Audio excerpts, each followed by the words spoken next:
Every morning I wake up at 6:30. It's a habit I've had for years and I can't get rid of it, even if I want to. My body remembers the factory horn, even though it's been more than 20 years since I last heard it. I'm 68, and for the past 3 years, I've lived alone in a small one-story house on the outskirts of Austin. It's my and Imelda's house. We bought it 40 years ago when Alistair was first born. 3 bedrooms, a small living room, an old-fashioned kitchen with wooden cabinets I'd once installed myself, and a backyard with a single oak tree in the middle. It's nothing special, just an ordinary house in a quiet neighborhood where neighbors say hello to each other, but stay out of each other's business. I pour my coffee into an old mug with a chipped handle, a gift from Alistair from some school fair. Imelda always said I should throw it away and buy a new one, but I've gotten used to it. After she died, it became impossible to get rid of it. I drink my coffee and look out the window at the neighbor's house, where a young couple has just moved in. They remind me of Imelda and me years ago, just as young, full of hope and plans. The only difference is that their house is twice the size of ours and they have 3 cars. Times have changed. Imelda died 4 years ago. Pancreatic cancer. Diagnosed late and with little chance. 3 months and she was gone. We lived together for 45 years. We met in college, although I was taking night classes and working during the day to pay for school. She came from a family of means not rich, but she never knew what it was like to skimp on food or count change before going to the store. I, on the other hand, grew up in a trailer park with a single mom who worked 2 jobs to feed me and my 2 sisters. Imelda never looked down on me. On the contrary, she admired my tenacity and hard work.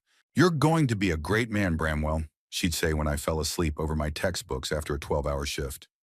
I don't know about great, but I certainly became successful. After college, I took a job at a small technology company. I started at the bottom, but I got promoted quickly. And then what I call my lucky ticket happened. I developed software to optimize manufacturing processes, which the company patented. My percentage of the sales of this product seemed ridiculous at first, but when the technology became an industry standard, the money flowed. But Imelda and I decided it wouldn't make a difference in our lives. We remembered too well the times when we had to economize on everything. We stayed in the same house, drove the same cars, only changing them when repairs became more expensive than a new purchase, and never flaunted our wealth. I had most of my money invested: real estate, stocks, bonds. Imelda used to joke that I was like a squirrel stockpiling for a winter that would never come. Our son Alistair grew up in an atmosphere of economy and practicality, but without want. We could afford to pay for his education, buy him his first car, help with the down payment on his apartment. But we never spoiled him.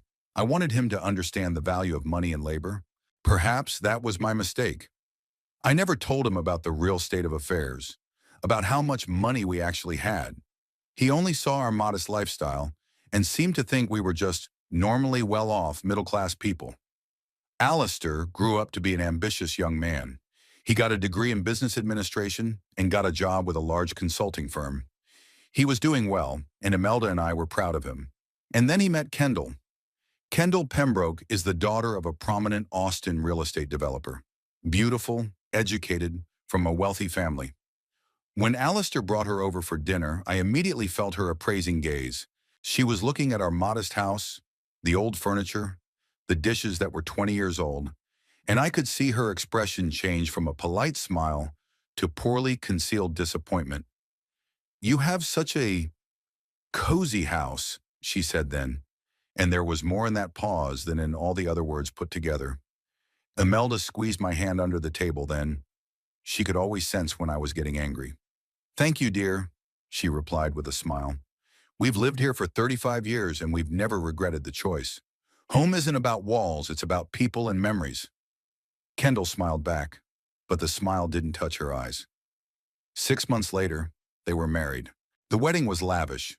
Kendall's father had insisted. 200 guests, a lavish country club, champagne that cost more than my first car. I felt out of place, but I put up with it for my son's sake. Imelda was already sick at the time, though we didn't know the diagnosis yet. She looked pale and tired in the wedding photos, but smiled as brightly as ever. After the wedding, Alistair began to visit us less often. First once a week, then once a month, and then only on holidays. I understood. A young family, his own life, work. But something had changed in him. He became more distant, sometimes even irritable, especially when it came to money. Dad, maybe you and Mom should think about moving. He asked me over dinner one night. This house is old and needs constant repairs, and the neighborhood isn't what it used to be. My mom and I are fine here, I replied, and I can keep the house in order myself. But that's not rational, he insisted. You could sell it and buy a smaller apartment, closer to the center, or even move to a nursing home with good care. Imelda intervened then, sensing I was beginning to boil. Alistair, darling, we're not old enough to be thinking about a nursing home, and we like our home. Let's talk about something else. How's your job? I saw Kendall's influence behind this conversation. She was the one who thought we were living irrationally. She was probably the one who was ashamed to bring her friends to her father-in-law and mother-in-law's house. But I kept quiet. I didn't want to quarrel with my son and upset my sick wife. When Imelda died, something inside of me snapped. 45 years is not just a period of time. It's a whole life, a whole universe we built together. She was my compass, my rock, my best friend. Without her, the house is empty, even though physically nothing has changed. The same walls, the same furniture, the same pictures on the mantelpiece. But gone was the soul of the house. After the funeral, Alistair and Kendall stayed for a few days. Kendall was unexpectedly caring, cooking, cleaning, even bringing in professional cleaners to freshen up the house. I was grateful for the help, but felt uncomfortable with this invasion of my and Imelda's space, especially when Kendall started rearranging the living room without asking my opinion. This will be much more modern, she said, moving the couch where Imelda and I had spent thousands of evenings. I didn't argue. I didn't have the strength. And what did it matter where the sofa was if Imelda would never sit on it again? Before we left, Alistair talked about moving again. Dad, you can't stay here alone. This house is too big for one person, and there are too many memories. You need to move on. I'm fine here, I replied. I'll be fine. But what if you get sick? Who's going to take care of you? He persisted. I'm 64, not 94, I grinned. I'm healthy enough to take care of myself. But still, why don't you think about selling the house? It's a good time for the real estate market. You could make a lot of money selling it. That's when I first sensed the falseness. Not just a son's concern for his father, but something else. Interest in the potential money from selling the house? A desire to get rid of the burden of an aging father? I didn't know, and it made me bitter. I'll think about it, I lied to end the conversation. After they left, I was alone in an empty house. The first weeks were the hardest. I woke up and automatically turned to the side of the bed where Imelda always slept. I'd make coffee for two. I'd call out to her when I found something interesting in the paper. And then I'd remember she was gone, and a new wave of grief would come over me. But gradually, I learned to live alone. I started new rituals, new habits. I spent more time in the garden. Imelda had always loved flowers, and I decided to keep her garden as a memory of her. I started going to the local library, enrolled in a computer course for the elderly, although I was actually better at computers than the young teacher. Life gradually got better, though it was very different. Alistair called once a week, sometimes dropping by, always alone without Kendall. She was too busy or not feeling well.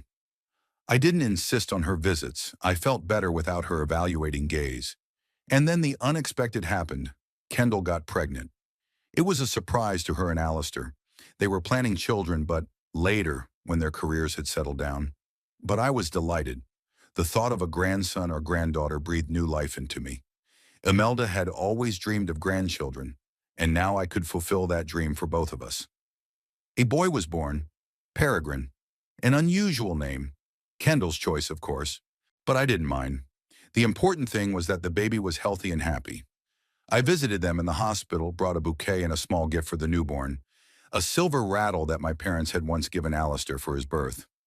It's a family heirloom, I explained, holding out the neatly wrapped gift.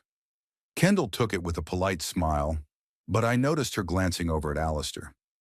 Thanks, Dad, Alistair said, taking the rattle from her. It's very traditional. I felt a pang of disappointment. To me, the rattle was a symbol of generational continuity, a piece of family history. But to them it was just an old thing, perhaps not even expensive or prestigious enough. After Peregrine was born, Alistair visited me even less often. There were always reasons. The baby was ill, work, fatigue. I understood. A small child requires a lot of time and energy, but something told me it wasn't just that. One day I decided to visit them myself unannounced. I just missed my grandson, who was already 6 months old. I bought a toy, got in my old Ford, and drove to their house in an upscale Austin neighborhood. Kendall opened the door and froze with surprise on her face. "Bramwell, we weren't expecting you." "I just wanted to see Peregrine," I said, holding out a gift. "So I bought him a toy."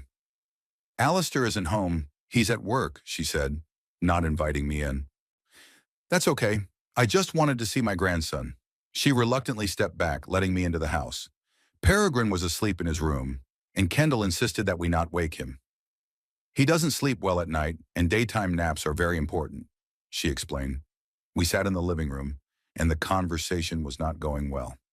Kendall kept glancing at her watch, clearly wishing I would leave sooner. Finally, she couldn't take it anymore. "Bramwell, in the future, please call before you visit. Alistair and I have a very busy schedule, and unexpected guests throw us out of whack." "Even if that guest is Alistair's father and Peregrine's grandfather?" I asked, feeling resentment rising inside. "Family ties don't negate basic courtesy," she said. "Besides, your old automobile, it doesn't really fit in with the neighborhood. The neighbors were already asking if we had plumbing or electrical problems." I felt the paint rush to my face. She was ashamed of me, ashamed of my old car, my clothes, my whole appearance as an elderly man of modest means. And she obviously didn't want the neighbors to know about her relationship with her father-in-law. "I see," I said, standing up. "I won't bother you anymore." I left without seeing my grandson. I got a call from Alistair at home. "Dad, you have to understand Kendall," he began without greeting. "She's very sensitive about etiquette. And then Peregrine really slept badly. She was exhausted." "I understand," I interrupted him. "It's all right. I'll call ahead next time." But there was no next time for a long time. My relationship with Alistair was becoming more and more formal, and Kendall and I barely spoke. I saw my grandson only at the rare family reunions, and Kendall always found a reason to minimize my contact with him. As the months went by, I felt more and more like an outsider in the lives of my own son and grandson. It was a bitter pill to swallow, but I swallowed it silently. After all, Alistair has his own life, his own priorities. If his choice is to distance himself from me, well, I have to respect that. But sometimes, on quiet evenings, sitting in my armchair with a picture of Imelda in my hands, I wondered, what would she say about this situation? She had always been wiser than me about family relationships.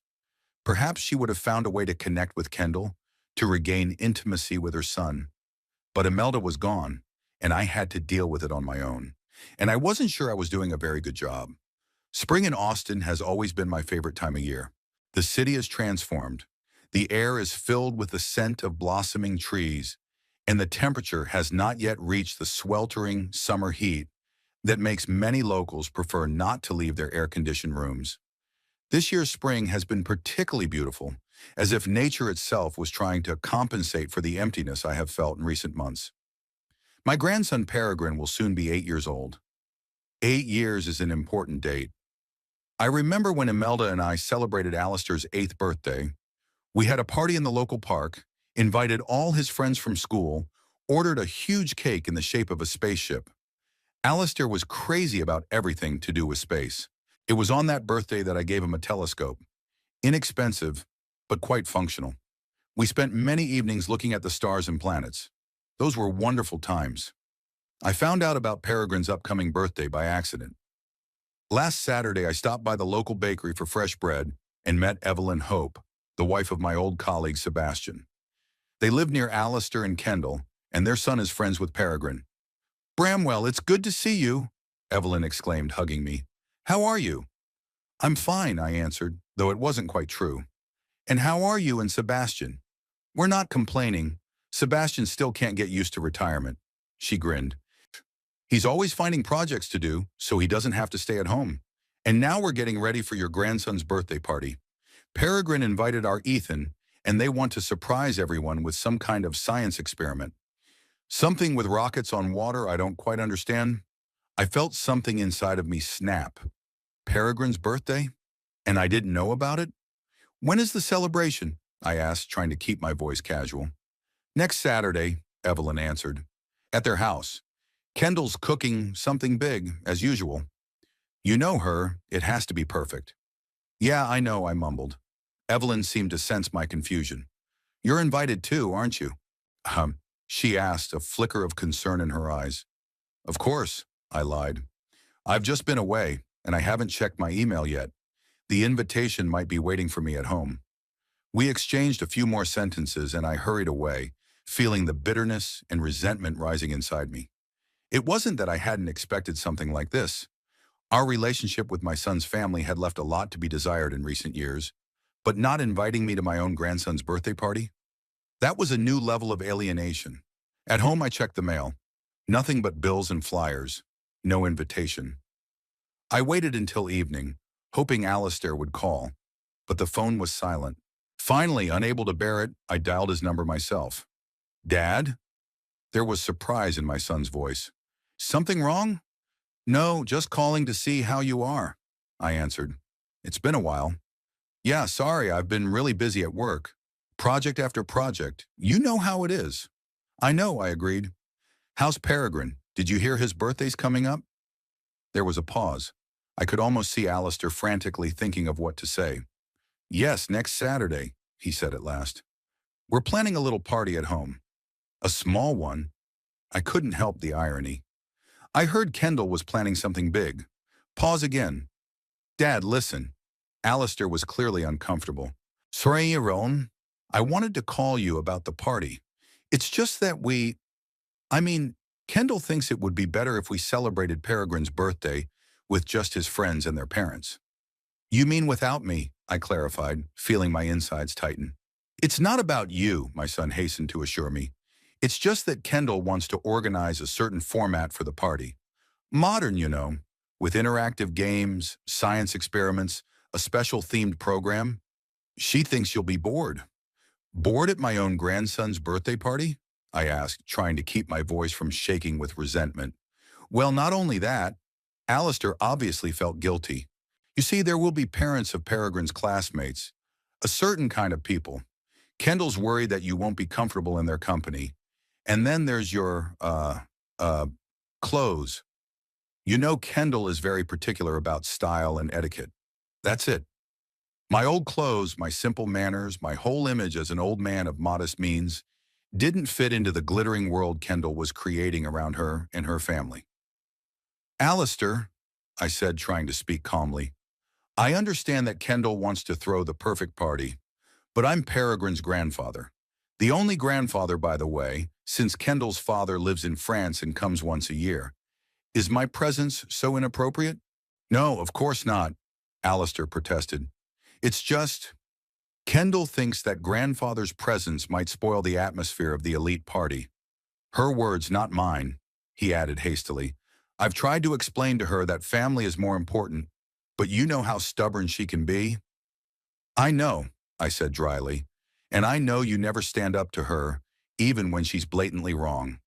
It's not fair, Dad, Alistair said, a touch of resentment in his voice. I'm trying to keep the peace in the family. If you knew how many times I've argued with her because of you. Because of me? I interjected. You mean I'm the source of conflict in your family? No, that's not what I meant. Alistair was clearly confused. It's just, look, let's not fight. Maybe we could celebrate Peregrine's birthday separately. I'll bring him to you the next day, Sunday. Just the three of us, without Kendall. How does that sound? I paused for a moment, thinking about it. On the one hand, spending time with my grandson without Kendall watching would be wonderful. On the other hand, it would mean that I was recognizing her right to decide when I could see my own grandson. I'll think about it, I finally said. I'll call you back tomorrow. We said goodbye and I hung up feeling a mixture of anger, resentment, and disappointment. Not in Kendall. I hadn't expected anything good from her in a long time. But in my son. When had he gotten so spineless? When did he let his wife dictate how he interacted with his own father? I poured myself a glass of whiskey, not the cheap kind, but one of those I saved for special occasions. The irony of the situation didn't escape me. If Kendall knew her poor father-in-law was sipping whiskey that cost more than the bottle of champagne she served at her high-end parties, would she change her opinion of me? Well, no. For someone like her, it's not so much about luxury as it is about showing it off. And I've never been a fan of flaunting my wealth. Sitting in my shabby chair with a glass of fine whiskey, I thought about how Imelda and I had come to the decision to live modestly, despite our financial means. It started as a necessity. Money was really tight in the early years of our marriage. We were used to saving, planning our spending, saving for the future. And when financial success came, those habits had already become part of us. But there was another reason. We both grew up in poor families and saw how money changes people. Not always for the better. Imelda often recalled her high school friend whose parents suddenly became rich. She stopped being herself, Imelda said. She started looking down on everyone, forgot her old friends, started chasing status and prestige. Money stole her true identity. We didn't want the same thing to happen to us, and we didn't want Alistair to grow up to be a spoiled boy who didn't know the value of money and labor. So we decided to live modestly, even though we could afford much more. I admit, perhaps we overdid it with that lesson. We never explained to Alistair the real state of our finances. He knew we weren't poor. He always had everything he needed. We paid for his tuition at a good college, helped with the down payment on his apartment. But he had no idea about my investments, the real estate I owned, the bank accounts and stocks in big companies. To him, we were just a regular middle-class family. Perhaps if he had known the truth, he would have viewed our lifestyle differently. He wouldn't have seen our modest home as a manifestation of poverty, but as a conscious choice. Wouldn't be ashamed of my old car and worn clothes, but would realize that there was a philosophy behind it, not financial necessity. But telling him now, what would it change? Would it make him respect me more? Or would it just turn his awkwardness and shame into greed and calculation? I wasn't sure I wanted to know the answer to that question. Finishing my whiskey, I decided that I would go to my grandson's birthday party after all. Not because of Alistair or Kendall, but for Peregrine's sake. It's not the boy's fault his parents are the way they are, and he deserves to know that his grandfather loves him no matter what. Now a gift had to be thought of. What to give an 8-year-old boy I only saw a few times a year, and that was under the watchful eye of his mother. I knew Peregrine had a passion for science, and especially cars, like many boys his age. On one of our rare occasions, he excitedly told me about the model sports cars he collected. And then it hit me. I had the perfect gift. A vintage model Porsche 911 car from the 50s, a collector's item that I had bought at an auction years ago. The model was handmade, 1:18 scale, with incredible detail. It cost a fortune, but looked like an ordinary, albeit very high-quality toy. It was the perfect gift for a boy with a passion for cars, and at the same time, a real treasure for a collector. I took the model out of the safe where I keep my prized possessions. It was in perfect condition in its original packaging. I imagined Peregrine's eyes would light up when he saw the gift. Even if Kendall didn't appreciate its true value, and I was sure he wouldn't. The important thing was that his grandson would love it. The next day I called Alistair and told him I was coming to Peregrine's birthday party after all. He tried to talk me out of it, repeating Kendall's arguments, but I was adamant. I'm Peregrine's grandfather, I said firmly, and I'm going to be at his birthday party whether Kendall likes it or not. Dad, you're only making it worse, Alistair sighed. Kendall's going to be furious. That's her problem, not mine, I replied. I'm not going to miss important moments in my grandson's life just because your wife is ashamed of my presence. She's not ashamed, Alistair began, but I interrupted him. Don't lie to me and don't lie to yourself. She is exactly ashamed. Ashamed of my clothes, my car, my house. Ashamed that I don't fit into the image of a successful family she's worked so hard to create. But you know what? I don't care. I'm coming for Peregrine, not for her or you. There was a long pause. Finally, Alistair said, All right, Dad, come, but please try not to make trouble. Not to make trouble. I never cause trouble, I replied dryly. Unlike some people. We said goodbye and I felt a strange satisfaction. For the first time in a long time, I had not yielded. Not compromise, not back down for the sake of keeping peace in the family. Imelda would have been proud of me. On the day of the feast, I prepared myself carefully. I didn't buy new clothes. That would have been an admission that Kendall was right in her complaints about my appearance. But I chose the best of what I had, a navy blue suit that I'd worn to business meetings in the last few years of my employment. It wasn't new, but it fit well and looked quite presentable. A white shirt, a conservatively patterned tie, and shoes polished to a shine. Looking at myself in the mirror, I decided I looked decent.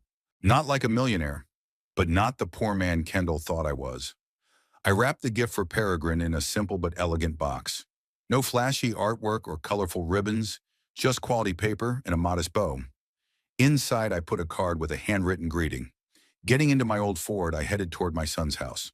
On the way, I pondered the upcoming meeting. What would Kendall say when she saw me on the doorstep? How would Alistair react? Would Peregrine be pleased? I didn't know the answers to these questions, but I was prepared for any eventuality. One thing I knew for sure was that I would no longer let Kendall or Alistair dictate when and how I could see my grandson. For too long I had been compliant.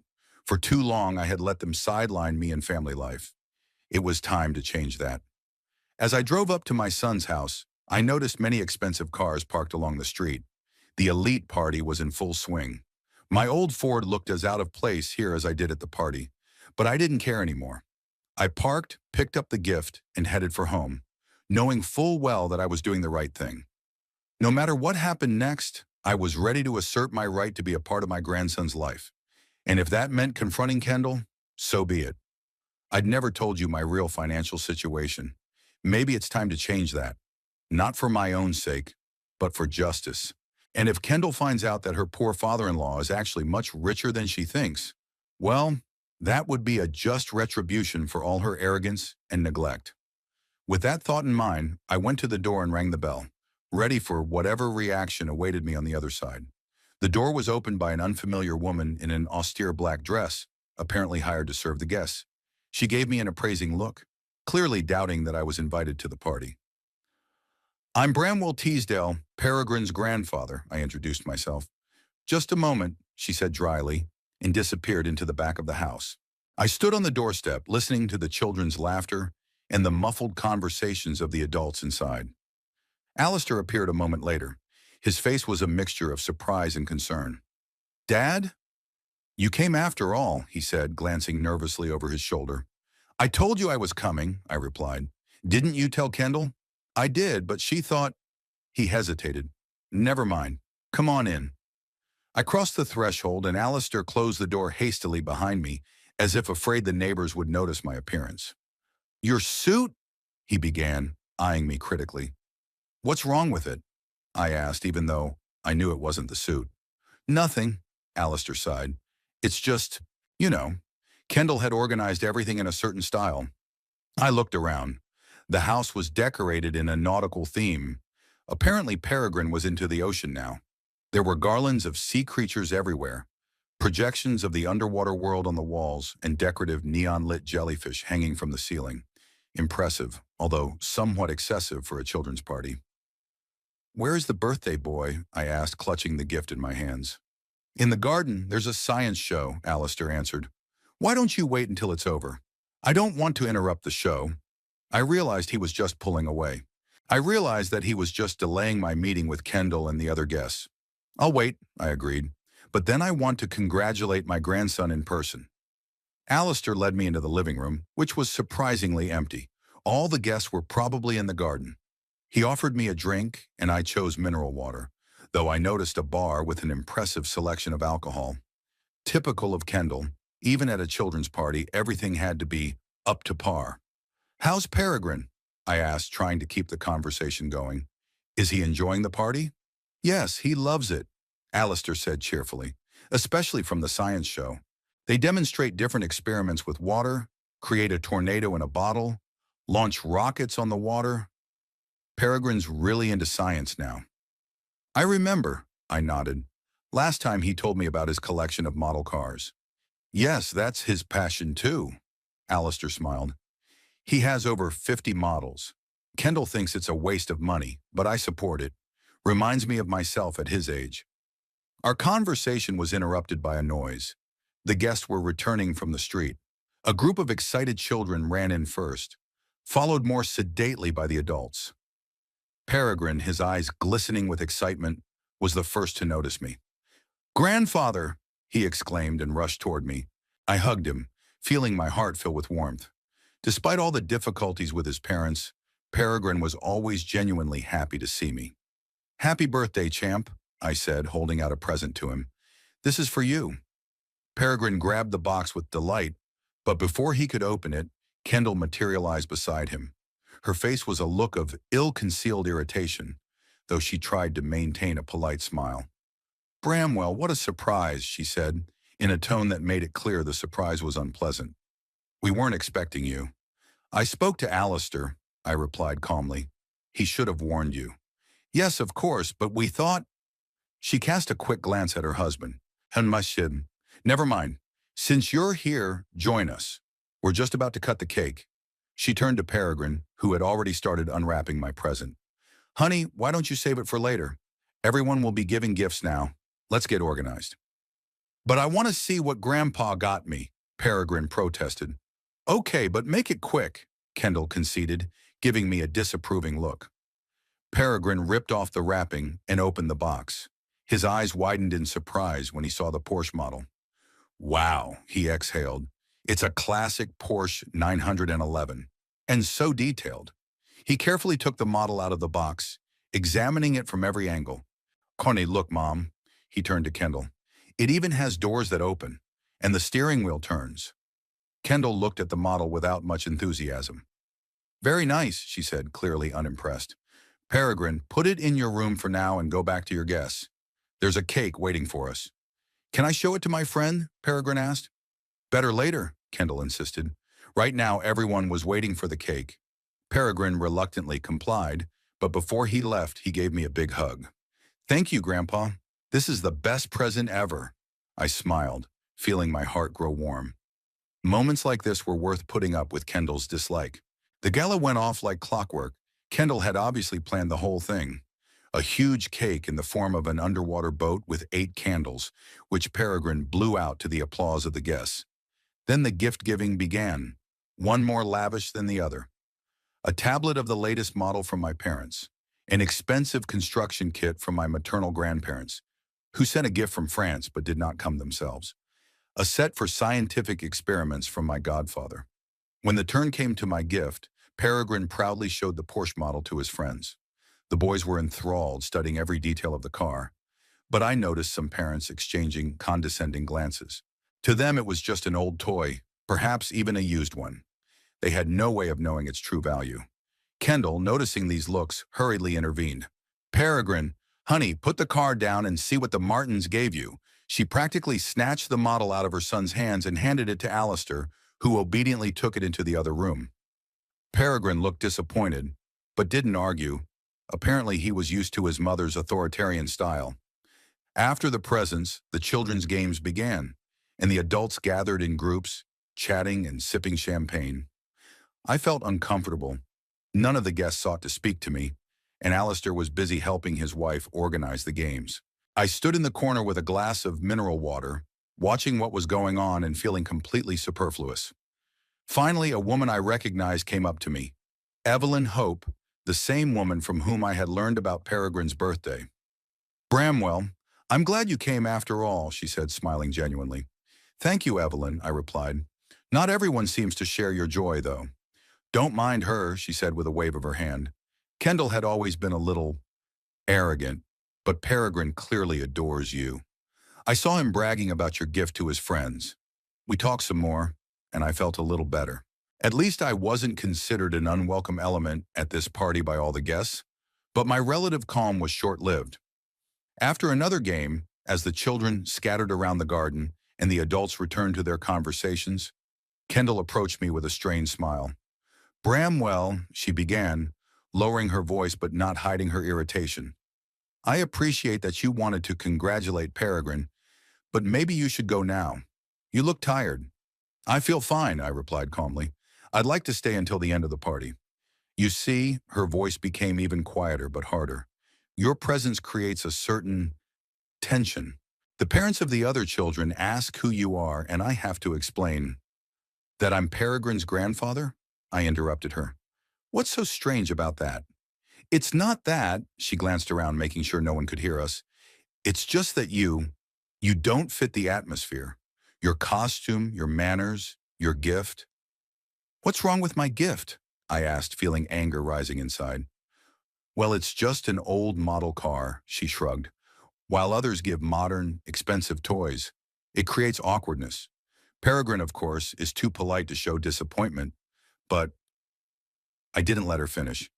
Peregrine is thrilled with the gift, and you saw it perfectly well. He's just well-mannered, Kendall cut him off. We teach him to be grateful for all gifts, even if they don't meet expectations.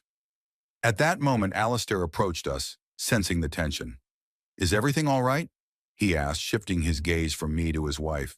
Your wife thinks it's time for me to leave, I said bluntly, because I and my gift are not living up to expectations? Alistair looked embarrassed. Kendall, we talked about this. Yes, we did, she replied sharply. And I thought we had come to an agreement, but your father chose to ignore our wishes and showed up here, making things awkward for everyone. What embarrassment! I was indignant. I just came to wish my grandson a happy birthday. It's not just that, Kendall was no longer trying to be quiet, and some of the guests were starting to turn in our direction. You're ruining the image of our family. Your clothes, your manners, your cheap gift. All of it makes people think we're related to, with a loser. There was silence. The guest standing nearby froze, clearly shocked by her words. Alistair turned pale. Kendall, please, he muttered. Not here, not now. When? She turned to him. You've been letting this go on for years. Your father comes here in his shabby suit, gives us a cheap toy and expects us to be happy. It's humiliating. I felt my cheeks burning, not with shame, but with anger. I looked at my son, expecting him to stand up for me, but Alistair was silent, staring at the floor. I think I really should go, I said, trying to keep my dignity. I hugged my grandson goodbye, despite Kendall's displeasure, and left the party with a heavy heart. Alistair walked me silently to the door, unable to find the courage to defend his father against his wife's attacks. 2 weeks later, I decided to fulfill a long-held dream and buy a real Porsche. I drove my old Ford to the dealership. It was cool and quiet inside. I chose a silver Porsche 911 of the latest model. Suddenly, I noticed Kendall and Alistair at the other end of the showroom. They were talking to the salesman, who was listening to them with a polite but insincere smile. Just to see the lineup, Kendall said. My husband is thinking of buying one, but not now, but in a few months when he gets a promotion. I went up to the receptionist and told her I wanted to buy a silver 911. She gave me an appraising look, but when she recognized my name, her attitude changed.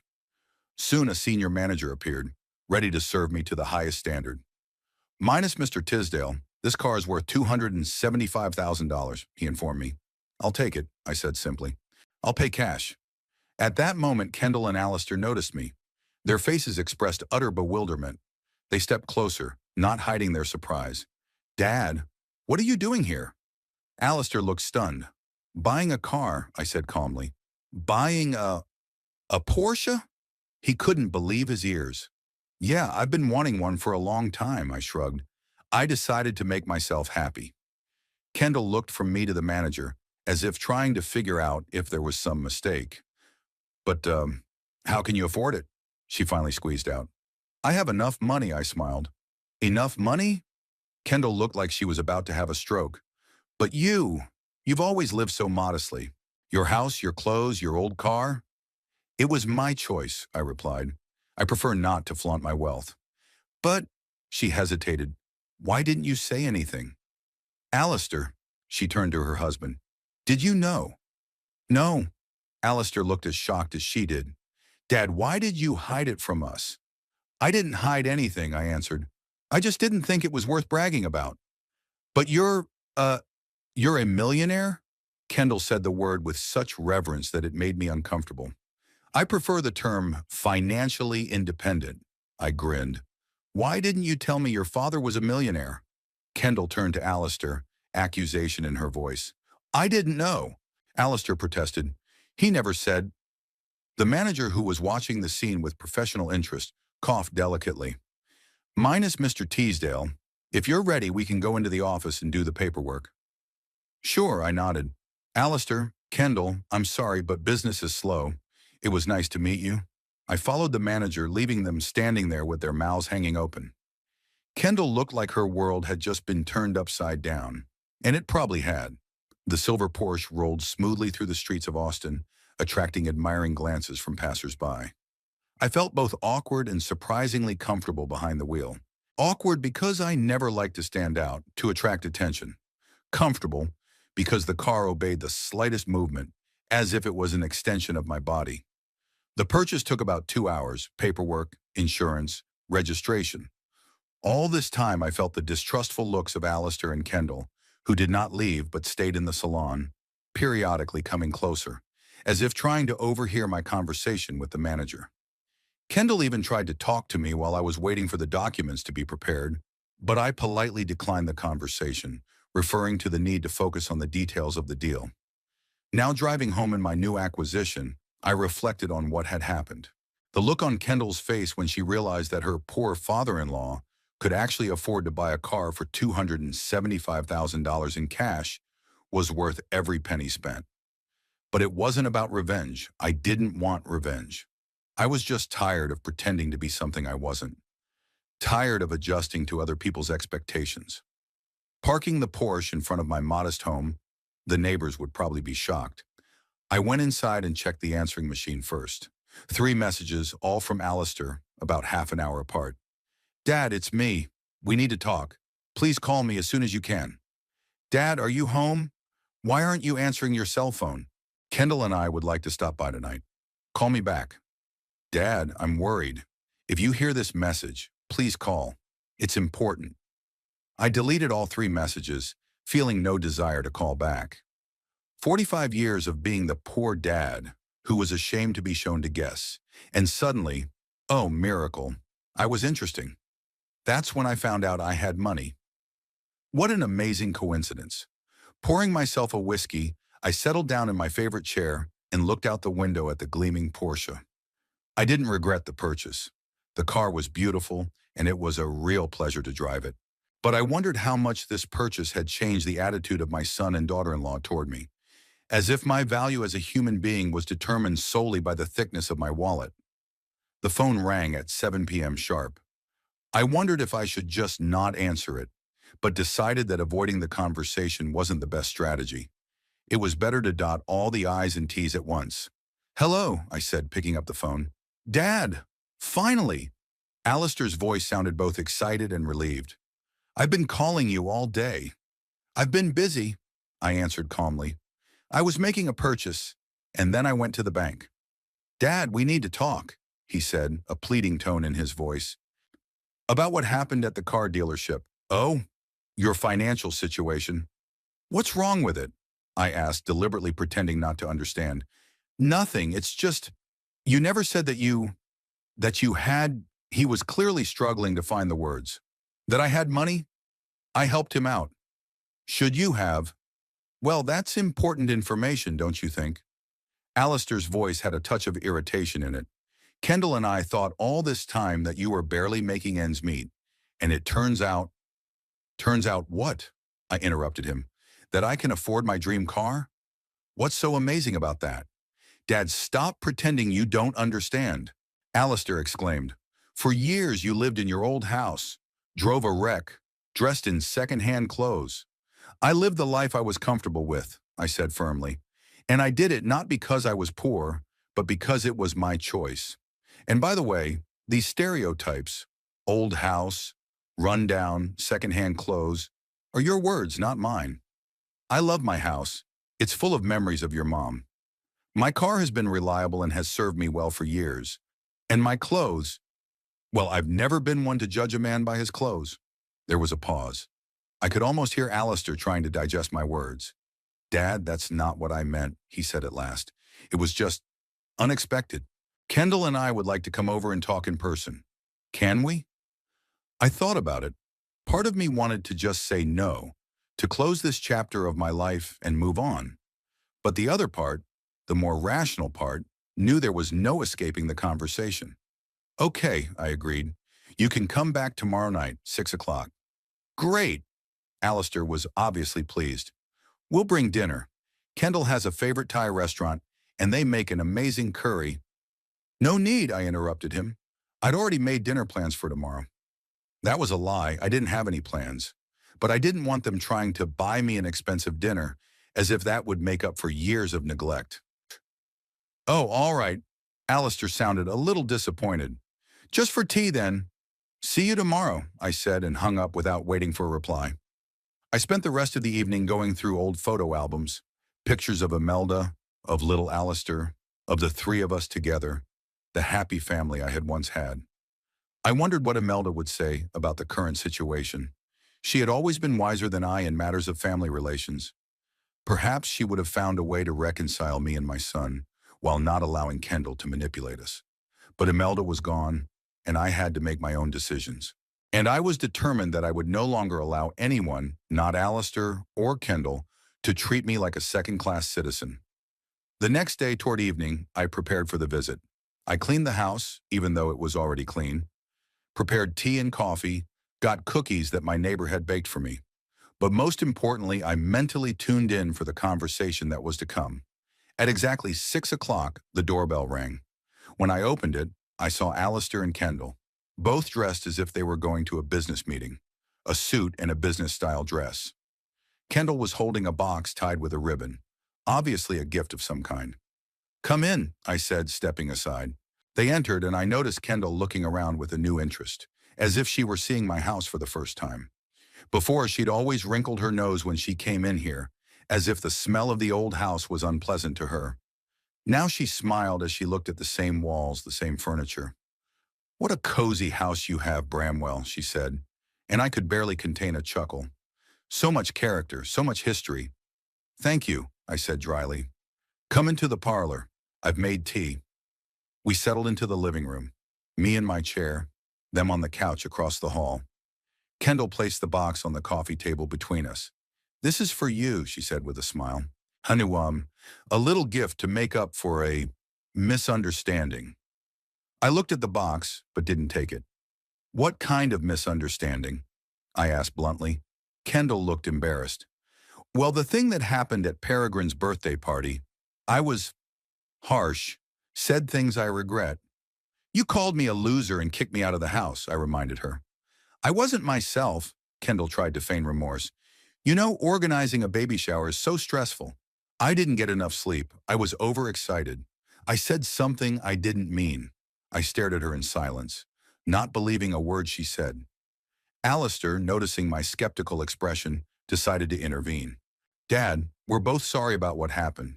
You have every right to be angry with us. But we want a fresh start, to be a family again. That's right, Kendall said. Family. Peregrine misses you guys so much. He keeps asking when Grandpa's coming to visit again. And this sudden interest in reconnecting the family has nothing to do with the fact that you saw me buying a Porsche? I asked bluntly. Kendall and Alistair exchanged quick glances. Of course not, Kendall exclaimed, but her voice sounded fake. We've wanted to make up with you for a long time. We just didn't know how to approach it. And now this chance meeting. A very fortunate coincidence indeed, I said ironically. So, Dad, Alistair decided to change tactics.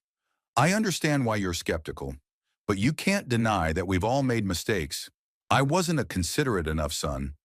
Kendall was, harsh in her remarks, but you haven't been honest with us either. You've been hiding your true financial situation all these years. Why? I sighed. It was a question I had been expecting. I wasn't hiding anything, Alistair. I just didn't feel the need to brag about money. Your mother and I always believed that it wasn't money that mattered, but human qualities. We wanted to raise you to value hard work, modesty, moderation. I guess we got it wrong somewhere. That's not fair, Dad. Alistair looked hurt. And I appreciate those qualities, but you must realize that your lifestyle, he gave a certain impression. People are judged by appearances, whether we like it or not. Exactly, Kendall picked up on that. In our circle, appearance, status, it's important. When Peregrine talks about his grandfather, who lives in an old house and drives an old car, the other kids, you know, kids can be cruel. And that's why you decided it was best not to invite me to your own grandson's birthday party at all? I asked, feeling anger rising inside. So that other kids wouldn't be cruel? Kendall looked embarrassed. I admit it was a mistake, but now that we know your true situation, things could be different. You could move to a more suitable home, upgrade your closet, become part of our social circle. Peregrine would be so proud to have a grandfather like that. So my grandson can only be proud of me if I live in an expensive house and wear expensive clothes? I asked, not hiding my sarcasm. And my experience, my knowledge, my love for him, is that not enough? No, of course it's important, Kendall protested, but her eyes revealed her true thoughts. It's just, everything together would be perfect. I shook my head, feeling deeply disappointed. Nothing had changed. Only now, instead of contempt, I saw a greedy glint in Kendall's eyes. She didn't respect me anymore. She just saw me as a potential asset. You know, I said, straightening in my chair, I appreciate your visit and your attempt to mend relations, but I think we all need some time to think about the situation. But Bramwell, Kendall stepped forward, we're a family. We have to stick together, especially now that she didn't finish the sentence, but I understood it perfectly, especially now that we know you're rich. Family isn't just blood ties, I said firmly. It's respect, support, acceptance of each other for who we are. And I haven't felt any of that the last few years. Not from you, Kendall, nor sadly, from you, Alistair. Dad, I've always respected you, Alistair protested. Have you? I looked him straight in the eye. Then why didn't you say anything when your wife kicked me out of my grandson's birthday party? Why didn't you call me afterwards to apologize? Why did it take seeing me at the Porsche dealership to make you remember I existed? Alistair had no answer, so I continued. I don't blame you, son. You chose your path, your family, and I respect that choice. But I too have the right to choose. And right now I'm choosing to live my life without the constant feeling that I'm somehow not living up to your expectations. But we can fix this, Kendall exclaimed. A fresh start. You could see Peregrine more often, participate in family events. On the condition that I look appropriate, I specified. Well, you realize that appearance is important. Kendall couldn't hide her true attitude even now, especially in our circle. But now that we know about your condition, it's not a problem. You could... I could what? I interrupted her. Buy a new house, new clothes, a new identity, become something I'm not, just to fit your idea of appropriate? Dad, you've got it all wrong, Alistair interjected. Nobody's asking you to change your identity. Just a little change in lifestyle, so you're more comfortable with us, and we're more comfortable with you. I shook my head, feeling the fatigue coming in waves. This conversation was going nowhere. They didn't understand or didn't want to understand the core of the problem. I think we should end this conversation, I said, standing up. I need time to think about this. And I hope you do too. But you haven't even opened our present, Kendall pointed to the box still on the table. I'll open it later, I lied. Thanks for the visit. I walked them to the door, exchanging formal farewells. As they were on their way out, Kendall turned suddenly. Bramwell, I just want you to know that Alistair and I are considering buying a new, bigger house in a more upscale neighborhood. For a growing family, you know. And we'd like you to help us with some advice. Given your expertise in, financial matters, that's it. The real reason for their visit was finally revealed. They didn't want a relationship with me. They wanted my money. I'll think about it, I said neutrally, not wanting to start another confrontation. As their car sped around the corner, I went back inside and looked at the box they'd left behind. Curiosity got the best of me, and I opened it. Inside was an expensive silk tie from a famous designer, exactly what Kendall thought a respectable man should wear. A symbolic gift. They were literally trying to put a new look on me. I put the tie aside and walked to the window, looking out at my new Porsche gleaming in the setting sun. Suddenly, I wanted to go away, to leave all this behind, at least for a while. Just get behind the wheel and drive wherever I wanted to go, feeling the freedom I'd been missing for so many years. Without another thought, I grabbed my keys, phone, and wallet, locked up the house, and headed for the car. As I got behind the wheel, I felt strangely relieved, as if I were taking a heavy weight off my shoulders. I started the engine, and the powerful sound of the engine filled me with energy. Driving out of my neighborhood, I didn't have a clear plan. I just wanted to feel the road, the wind, the freedom of choice. Maybe drive to the coast or to the mountains. For the first time in a long time, I could do what I wanted without thinking about other people's expectations and judgment. The road spread out before me, and with each mile I felt the heaviness of the last few years slowly recede. The toxic relationship with my son and daughter-in-law, their constant judgment, my guilt, all of that was behind me, at least for the time being. There was only the road ahead and the freedom to choose my own path. My spontaneous ride in the Porsche that evening turned into a little road trip. I drove to the coast and spent 3 days in a quiet hotel overlooking the ocean, allowing myself a real vacation for the first time in years without feeling guilty about wasting money. Imelda and I had once planned a trip like this, but we kept putting it off, first because of work, then because of her illness. Now, walking along the shore and listening to the sound of the waves, I could feel her presence, as if she had finally gotten her promised vacation. When I got back to Austin, I found 7 missed calls from Alistair and 4 messages on my answering machine from him and Kendall, all with growing concern in their voices. In the last one, Alistair even threatened to go to the police if I didn't get in touch. I called him to reassure him, but the conversation was short and dry. I explained that I'd gone for a vacation and didn't have to account for my movements. Alistair sounded hurt, but I felt no desire to comfort him.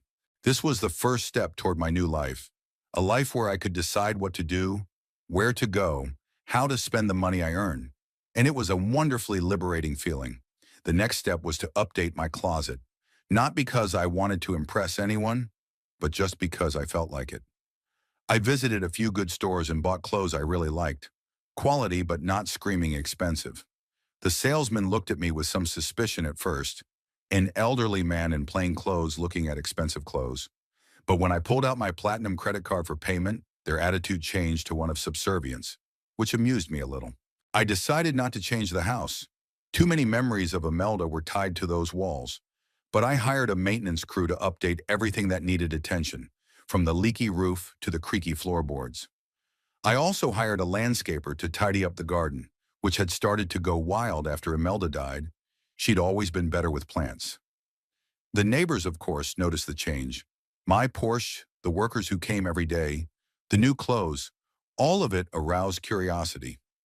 Some delicately inquired if I had won the lottery. Others simply congratulated me on my improved circumstances, whatever that meant. I didn't go into detail, just saying that I had decided to allow myself some comfort in my old age. These external changes were just a reflection of the internal ones. I began to realize how much I had been holding myself back all these years, not just in spending, but in desires, aspirations, pleasures. How many things I wanted to try, but put off for later that never came. So I decided to make up for lost time. I signed up for guitar lessons. I loved music when I was younger, but never took the time to learn to play on my own. I bought a membership to a sports club with a swimming pool. Swimming always calmed me down. I started attending cooking classes. After Imelda's death, I had been eating mostly convenience foods, but now I wanted to learn how to cook real food. It was at one of these workshops that I met Freya Hollingsworth. We were in the same group studying Thai cuisine, and she immediately caught my attention with her ringing laughter and relaxed manner. She was a tall, slender woman about my age, with short gray hair in an elegant cut and eyes the color of bitter chocolate. "Have you ever tried using galangal instead of ginger?" she asked me as we worked on making tom yum. "It gives a more complex flavor." "I'm afraid I don't even know what galangal is," I admitted honestly. She laughed, no mockery, just genuine amusement. "I didn't know either until I spent 6 months in Thailand. It's a root similar to ginger, but with more citrusy notes. I can show you next time if you'd like." Thus began our conversation, which continued after class at a small cafe nearby. Freya turned out to be a former anthropology professor who had retired 5 years ago. Widowed at 50, she had decided to fulfill a long-time dream of traveling, and had spent the last 10 years exploring various parts of the world, from the Amazon jungle to the mountain villages of Nepal. "Life is too short to put dreams on hold," she said, stirring her tea. "I realized that when I lost Henry. We kept saying, someday we'll go there. Someday we'll do this.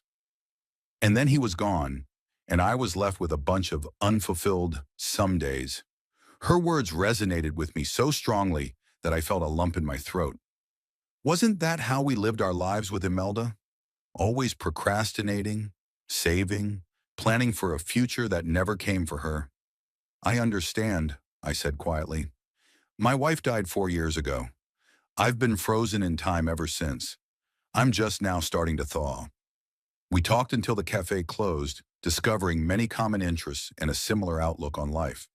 Freya was one of those rare people with whom you immediately felt comfortable. No pretense, no masks. She was exactly as she seemed, intelligent, sincere, with a good sense of humor and a slight bitterness of life experience. We agreed to meet again, first for a visit to an impressionist exhibition, then for a walk in the botanical garden, then for an open-air jazz concert. Each meeting brought new discoveries and deepened our mutual understanding. With Freya, I could talk about everything: music, art, politics, philosophy, my hopes and fears. And she never evaluated, never judged, just listened and shared her thoughts. One day when we were walking in the park, she asked about my family. I told her about Alistair, Kendall, and Peregrine, without hiding the difficulties in our relationship. "You know what surprises me the most?" I said as we sat on a bench by the lake. "It's not that Kendall treated me with contempt when she thought I was poor, and suddenly she's interested when she finds out about my money. That's just predictable. What's surprising is that my own son let it happen, that he chose her side over mine." Freya looked thoughtfully at the water. "Perhaps it is not so much choosing a side, but rather the path of least resistance. Sometimes it's easier to agree with someone who's around every day than to stand up for principles, especially if you're financially and emotionally dependent on that person." "You think Alistair is dependent on Kendall?" I wondered. "I don't know," she shrugged. "But you said yourself that she comes from a rich family, that her father helped them with the house, that she controls their social ties. It creates a certain imbalance of power.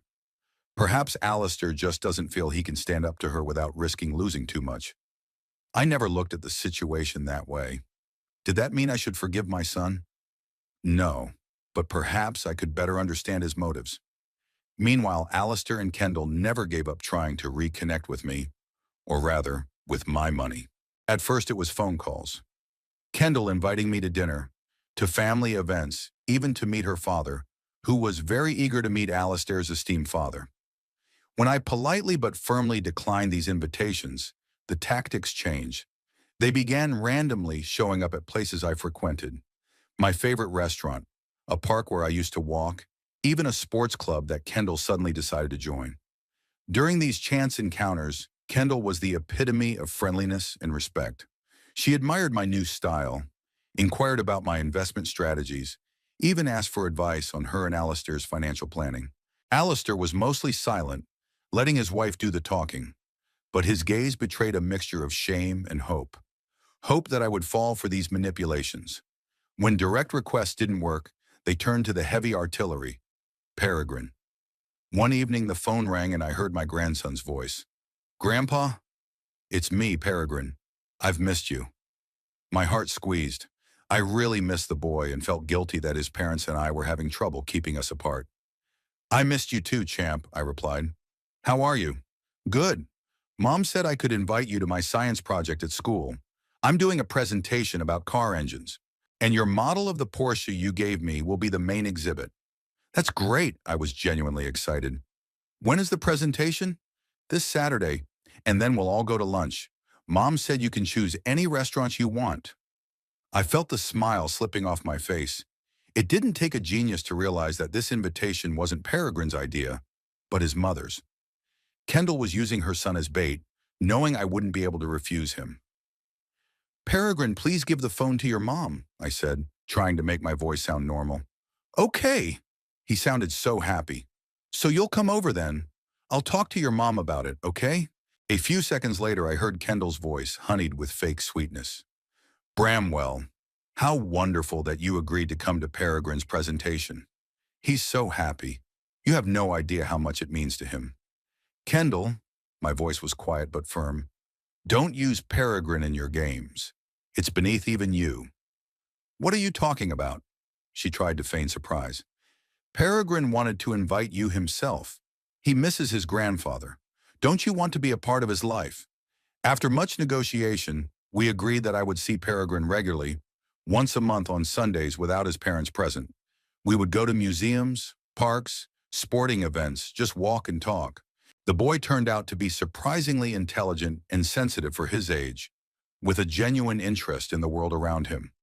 Grandpa, why don't you and Mom get along?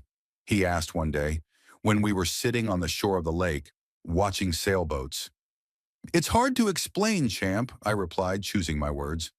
Sometimes adults just have different ways of looking at life. We have different values, different ideas of what's important. What's important to you? His blue eyes looked at me earnestly. Honesty, kindness, the ability to see people not for what they have, but for who they are. He thought for a moment, then said, Mom says it's important that people respect us. And to do that, you have to look good and have nice things. And what do you think about that? I asked, trying not to show how hurt I was by his words. I don't know, he shrugged. I like my stuff, but I think people should respect you for the kind of person you are, not for what you have. Do you think I'm right? I hugged him, feeling proud and hopeful. I think you are a very wise young man, Peregrine. And yes, I think you're absolutely right. The decision did not come to me suddenly, but gradually, like the dawn after a long night. I've been rethinking a lot of things over the last few months. My life, my relationship with my son and daughter-in-law, my grandson's future, my fortune. And the more I thought, the clearer it became what needed to be done. One sunny morning, I called my longtime acquaintance, Ezra Higginbotham, one of the best probate attorneys in Austin. We hadn't spoken in years, but he recognized my voice immediately. Bramwell, what a surprise, he said with genuine joy in his voice. How are you? Not bad, Ezra, I said. I have a favor to ask of you. I need to rewrite my will. Completely. I understand. His tone became professional. When do you want to meet? The sooner the better. Shimotorisumum. I have a 3 o'clock window this afternoon. Will that work for you? Perfect, I said. Thank you, Ezra. His office, located in an old mansion downtown, smelled of books, leather, and expensive wood. Ezra, with his impeccable suit and penetrating gaze, looked exactly as I remembered him, except for the gray in his hair. So, he said as we settled into the chairs by his desk, you want to change the will completely. May I ask what the reason is? I briefly told him about the situation with Alistair and Kendall, not going into emotional detail, but giving him the big picture. Ezra listened attentively, not interrupting, making occasional notes. I understand, he said when I was done. Family conflicts like this aren't uncommon, especially when there's a lot of money involved. What exactly do you want to change in your will? I want to set up an educational fund for my grandson, Peregrine, I explained. The money will only be available to him if he reaches the age of 21 and goes to university. I want him to get a good education and become an independent man, not rely on my money. And the rest of the fortune? For charity, mostly for educational programs for children from low-income families. I grew up poor myself, and I know how important it is to give kids a chance at a better life. Ezra nodded, taking notes. And your son? Do you want to leave him out of the will completely? I wondered. Despite everything that had happened, Alistair was still my son. Could I disinherit him completely? No, I said at last. Leave him the house where Imelda and I lived all our lives. Let that be his inheritance, not the money but the memory. Okay, Ezra continued to write. Anything else? Yes, I want you to be the executor of the will, and I want it to be as contest-proof as possible. I know Kendall. She'll try to contest everything. Don't worry, Ezra said confidently. I'll draft the will in such a way that it will be virtually impossible to contest it. We'll have a full medical examination to confirm your capacity, and we'll have several independent witnesses. Everything will be according to the law. We spent hours discussing the details and filling out the necessary paperwork. Ezra was pedantic and meticulous, asking lots of clarifying questions, suggesting alternatives. When we were done, I felt like a huge weight had been lifted off my shoulders. "When will the documents be ready?" I asked, getting up. "In a couple of days," Ezra answered. "I'll call you when it's ready to be signed. In the meantime, Bramwell, are you sure you want to go down this road? I'm not judging. I just want to make sure you've thought it through." "Who?" "I'm absolutely sure," I said firmly. "This isn't revenge, Ezra. It's responsibility. I don't want my money to ruin my grandson by turning him into a materialist like his mother. And I don't want Kendall to get control of the fortune I've spent a lifetime earning." "I understand," Ezra shook my hand, "and I respect your decision. I'll see you in a couple days." Walking out of the office, I felt strangely relieved. It was as if making this decision had freed me from the last shackles of the past, allowed me to truly begin a new chapter of my life. In the evening, I told Freya about my decision. We sat on the veranda of my house, sipping wine and watching the sun set over the horizon. "Do you think I'm doing the right thing?" I asked, finishing my story. Freya twirled her glass thoughtfully. "I think you're doing the right thing," she said at last. "You're providing for your grandson's future, but you're not letting money ruin it. You're giving your son what's really valuable, the memory of family, and you're using your fortune to help those who really need it. I'd say that's a very worthy decision." "Thank you," I took her hand. "Your opinion means a lot to me. But you do realize that Alistair and Kendall's reaction will be difficult, don't you?" "Of course," I grinned bitterly. "They'll be furious, especially Kendall. She's probably mentally spent half of my fortune by now. And you're ready for this confrontation?" "I am," I nodded. "It's the final frontier I need to cross before I can truly let go of the past and start living in the present." Freya squeezed my hand. "Then I will support you, no matter what happens." In that moment, I realized how much I loved this woman. Not the way I loved Imelda, differently, but no less deeply. Imelda was my youth, my maturity, the mother of my son. Freya, on the other hand, was my fall, bright, warm, full of wisdom and acceptance. 2 days later, I signed the new will in Ezra's office in front of witnesses and a notary public. Everything was legally flawless, just as Ezra had promised. Now all that was left was to inform Alistair and Kendall of the decision. I decided not to delay the inevitable and called my son that same evening, inviting him and Kendall to talk. Alistair sounded worried. Perhaps something in my tone had alarmed him. "Is everything all right, Dad?" he asked. "You're not sick?" "No, I'm fine," I assured him. "There are just some important things I want to discuss with you both." "Okay," he hesitated. "When is convenient for you?" "Tomorrow night, 7 o'clock. My place." "We'll be there," he promised. The next day, I carefully prepared for the meeting. I cleaned the house, made coffee and tea, even baked cookies from Imelda's recipe for the first time in a long time. Not because I wanted to please the guests, but because it helped me to concentrate, to calm my nerves. The doorbell rang at 7 sharp. Alistair and Kendall stood on the threshold, he tense, she with a strained smile. "Come in," I invited, stepping aside. They walked into the living room, and I noticed Kendall looking around the room with an appraising gaze. The house looked much better after my renovation than it had before, and she could tell. "What a cozy house you have, Bramwell," she said with fake enthusiasm. The renovations had certainly done some good. "Thank you," I said dryly. "Have a seat. Tea? Coffee?" "Coffee, please," Alistair said. "Me too," Kendall echoed. I poured the coffee into cups, offered them cookies, which they politely declined to try, and sat down across from them. "So," Alistair began when the pause lengthened, "did you want to talk about something important?" "Yes," I gathered my thoughts. "I've made some decisions about my future, and I wanted to tell you about them personally." "What decisions?" Kendall stepped forward, curious. "First, I've rewritten my will," I said bluntly, watching their reactions. Kendall was visibly tense, though she tried to remain calm. Alistair looked confused. "Why?" he asked. "Did something happen?" "Nothing happened," I reassured him.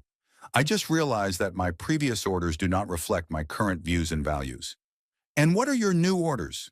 Kendall couldn't hide her impatience. "I've decided to donate most of my estate to charity," I said, watching her expression change. "Mostly educational programs for underprivileged children." "What?" Kendall couldn't hold back a gasp. "But why?" "Because I think it's the right thing to do," I said firmly. "Money should benefit those who really need it." "And what about us?" She didn't even try to hide her greed. "What about Peregrine?" "I've set up an educational fund for Peregrine," I explained. "He will have access to the funds when he enters the university and reaches the age of 21. It will be more than enough to pay for any education he chooses and give him a good start in life." "And me?" Alistair asked quietly. "I'm leaving you this house," I answered, looking him in the eye. "The house where you grew up, where your mom and I spent our lives. It's worth a lot, especially after the renovations. But the most important thing is the memory that goes with it." Kendall looked like she'd been punched. Alistair just sat there, stunned. "You're kidding, right?" Kendall finally squeezed out. "Is this some kind of joke? Or a test?" "No, Kendall," I said calmly. "This is not a joke or a test. This is my final decision." "But why?" There was genuine bewilderment in her voice. "Why are you disinheriting your own family?" "I'm not disinheriting my family," I objected. "I am providing for my grandson's future in the way I think is most prudent. And I'm giving my son something of real value, not money but a memory." "Memory doesn't pay the bills," Kendall exclaimed. "Memory will not buy Peregrine a better education, will not secure his future." "The Education Foundation will provide him with any education he wants," I said firmly. "And as for a better future, I don't believe it's measured by the amount of money. I want Peregrine to grow up to be a man who values hard work, knowledge, kindness, not material goods." "That's not fair." Kendall went from surprise to anger. "You're just getting back at us." "What should I be getting back at you for, Kendall?" I asked with genuine curiosity. "Because you thought I wasn't worthy of an invitation to your grandson's birthday party? For calling me a loser in front of all the guests? Or for the fact that you and Alistair suddenly took an interest in my life only after you found out about my money?" She opened her mouth to object, but found no words. Alistair, who had been silent until then, finally spoke. "Dad, I understand that you're hurt, and I recognize that Kendall and I have made mistakes. But to disinherit us, that's too much." "I'm not disinheriting you, Alistair," I said softly. "I'm leaving you the house we both care about. But if you were expecting money, yes, there won't be any. And this isn't about resentment. It's that I don't believe the money will bring you happiness or make you better. Quite the opposite." "This is ridiculous." Kendall couldn't contain her anger. "Money always makes life better. Always." "It does, doesn't it?" I looked at her with genuine sympathy. "Then why aren't you happy, Kendall? You have a husband, a son, a beautiful home, a career, but you're always striving for more, envying those who have more, despising those who have less. Does that make you happy?" She jumped up, her face contorted with rage. "You have no right to judge me. You with your sudden wealth and arrogance. You've been deceiving us for years, hiding your money, living like a beggar, making everyone think you're a poor old man." "I haven't deceived anyone," I objected calmly. "I just lived the way I thought was right. No show, no waste. And by the way, I never hid from Alistair that we had money. I just didn't emphasize it because I thought there were more important things." "Dad," Alistair looked broken, "please think again. This decision, it's going to destroy our family." "Our family wasn't destroyed by my decision, son," I said softly. "It was the fact that we stopped respecting and understanding each other. That money and status became more important than human relationships." "We're going to contest the will," Kendall said, crossing her arms over her chest. "My father knows the best lawyers in the state." "You can try," I shrugged. But Ezra Higginbotham had drafted the will in such a way that it was almost impossible to contest it. "I have a medical examination proving my capacity, independent witnesses, all the necessary documents. You'll only waste time and money." "You've thought of everything," Kendall hissed. "Yes," I replied simply. "I wanted my will to be carried out exactly as I'd laid it out." There was a long pause. Kendall stood, seething with rage. Alistair sat with his head down. There's something else I wanted to tell you, I continued after a while. I'm leaving Austin. Freya and I are going traveling across the country, probably for a long time. Leaving? Alistair looked up. When? Tomorrow morning. So soon? He looked shocked. What about Peregrine? Your meetings with him? I'll keep in touch with my grandson, I assured him. Calls, video chats, postcards from all over. And when we get back to Austin, we'll see each other again. That is, if you'll let me. If we let you? Kendall laughed bitterly. After what you did, I wouldn't count on it if I were you. That will be your decision, I said calmly. But think of Peregrine. He loves his grandfather, and I love him. Don't deprive him of that relationship because of your resentment. Alistair nodded without looking at his wife. I will not interfere with your communication with Peregrine, he said quietly. Thank you, son. I was truly grateful to him for that. Kendall snorted, but said nothing. She obviously realized that her husband would not change his mind on this matter. Well, I said, standing up, I don't think we have anything more to discuss. I've said all I want to say. Is that all? Kendall didn't hide her disappointment. You're just disinheriting us and leaving? I'm not disinheriting you of anything, Kendall, I said tiredly. It's my money, earned by me, and I have the right to use it as I see fit. And yes, I'm leaving. It's time to start living for myself, not for other people's expectations. Alistair stood up, looking 10 years older. Dad, I hope you'll be happy on your journey. Thank you, son. I was touched by his words, despite everything that had happened. I wish you happiness too, and I hope that someday you will understand why I made this decision. We hugged awkwardly, for the first time in a long time. Kendall stood back, looking away. When they left, she didn't even say goodbye. As I closed the door behind them, I felt a strange calmness. It was as if the last weight had fallen from my shoulders. The last chains of the past had been broken. I was free, truly free. The next morning, Freya arrived at my place as we had agreed. Her small suitcase was already in the trunk of her car. Ready? She asked with a smile. As ready as I'll ever be, I replied, throwing my suitcase into the trunk of the Porsche. We decided to take my car. It was faster, more comfortable, and I admit, I liked the feel of its power under my hands. I left the house in the care of a neighbor, an elderly widow, who promised to water the flowers and check if everything was in order. As we drove out of Austin, the sun was just rising above the horizon, painting the sky a soft pink. The road ahead was winding, uncharted, full of adventure and discovery, like life itself, which I had finally decided to live in my own way.